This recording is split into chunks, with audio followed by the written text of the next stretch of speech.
Conforme vemos no texto bíblico, Yeshua curou um indivíduo de suas mazelas e logo em seguida disse a ele: vá e não peque mais. Como assim não peque mais? É possível alguém viver sem nenhum pecado aqui nesse mundo? Claro que não. Assim que o indivíduo conheceu Yeshua e entrou para a vida eterna, ele disse: a tua fidelidade te salvou, vai e não peque mais. Mas o que significa vai e não peque mais?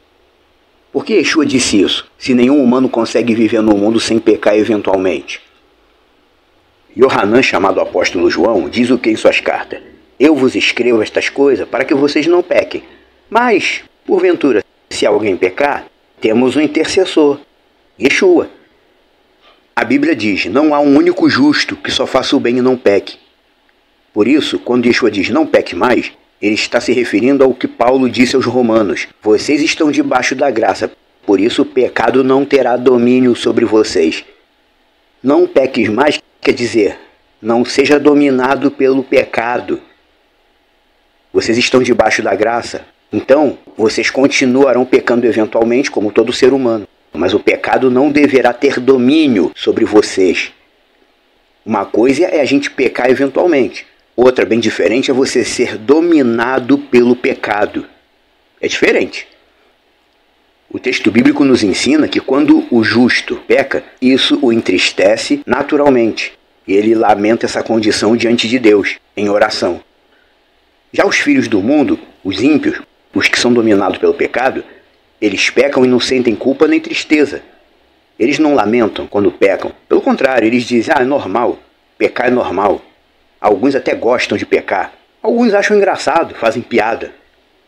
Mas você, que foi chamado pelo Deus Eterno e recebeu o indulto de seus pecados, agora, no Pacto Novo, a sua vida gira em torno de quê?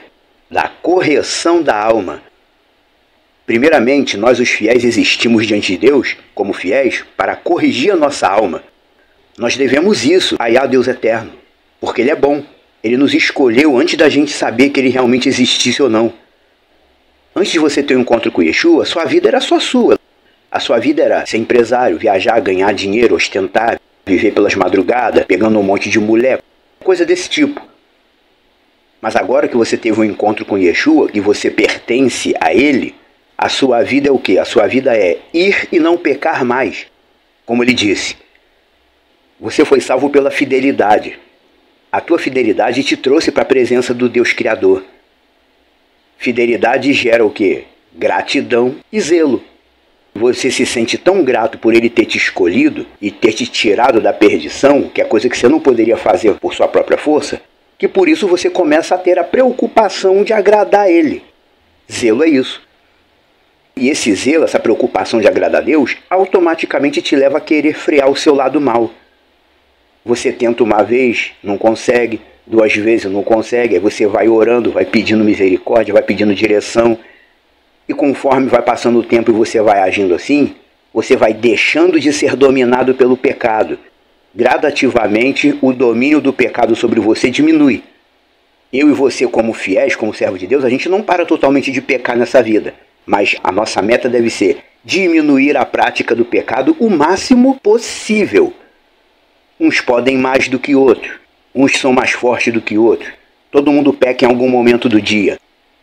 Mas o fiel que conhece a palavra de Deus, o discípulo de Yeshua, ele já sabe lidar com essa questão, porque ele aprendeu na palavra. Quando você peca e lembra que Yeshua disse, não peque mais, você lembra que precisa exercitar a correção da sua alma, para que você não se torne uma pessoa dominada pelo pecado. E a tendência é você fazer o que é certo. Orar a Deus contando o que você fez. E eu pequei diante de ti. Eu preciso dizer isso para tu me purificar pelo mérito de Yeshua. Eu fiz isso. Fazendo o que é certo. E mantendo essa prática certa constantemente, gradativamente, sem neurose, a sua alma vai sendo corrigida. E você vai, aos poucos e no tempo certo, deixando de ser dominado pelo pecado. Um pecado aqui, outro ali, todo mundo peca. Só que quando o fiel peca, ele precisa colocar diante de Deus em oração. Tendo feito assim, de coração, você voltou a ficar espiritualmente limpo diante do Deus Criador. E aí você cumpriu o que Yeshua disse. Você foi contado como puro e limpo, espiritualmente falando, sem pecado. É isso.